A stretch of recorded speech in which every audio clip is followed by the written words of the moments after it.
ಬೆಳಗಾವಿ ಜಿಲ್ಲೆಯ ಖಾನಾಪುರ ತಾಲೂಕಿನ ಕಸಮಳಗಿ ಗ್ರಾಮದ ಸರ್ಕಾರಿ ಪ್ರಾಥಮಿಕ ಶಾಲೆಯ ಆವರಣದಲ್ಲಿ ಏಪ್ರಿಲ್ 25, 2005ರಂದು ಕಟ್ಟಡಕ್ಕಾಗಿ ಪಾಯ ತೋಡುತ್ತಿದ್ದ ಸಂದರ್ಭದಲ್ಲಿ ಕ್ರಿಸ್ತಶಕ ಸುಮಾರು 11ನೇ ಶತಮಾನದ ಪಾರ್ಶ್ವನಾಥ ತೀರ್ಥಂಕರ ಶಿಲ್ಪ ದೊರಕಿದೆ.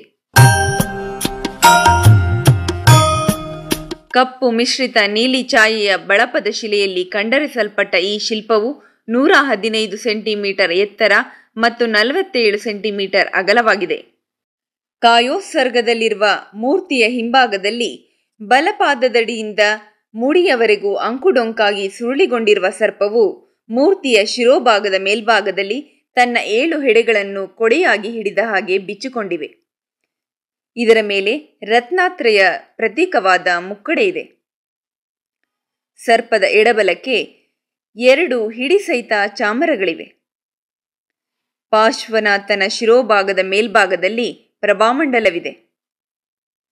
ಕಾಲುಗಳ ಬಲಭಾಗದಲ್ಲಿ ಧರಣೇಂದ್ರಯಕ್ಷ ಮತ್ತು ಎಡಭಾಗದಲ್ಲಿ ಪದ್ಮಾವತಿ ಯಕ್ಷಿ ಇದ್ದು, ಚತುರ್ಭುಜಧಾರಿಯಾದ ಇವರ ಮುಂದಿನ ಬಲಗೈ ಅಭಯ ಮುದ್ರೆಯಲ್ಲಿದ್ದು, ಎಡಗೈಯಲ್ಲಿ ಫಲಗಳಿವೆ.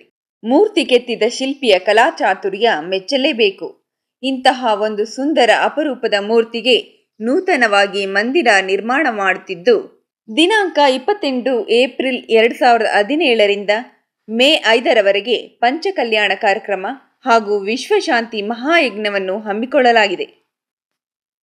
ಪಂಚಕಲ್ಯಾಣದಲ್ಲಿ ಶ್ರೀ 108 ವರ್ಧಮಾನ ಮುನಿ ಮಹಾರಾಜರು ಪಾವನ ಸಾನ್ನಿಧ್ಯ ವಹಿಸಿದ್ದು, ಸಮಿತಿ ವತಿಯಿಂದ ಮುನಿಗಳನ್ನು ಆಮಂತ್ರಿಸಲಾಗಿದೆ.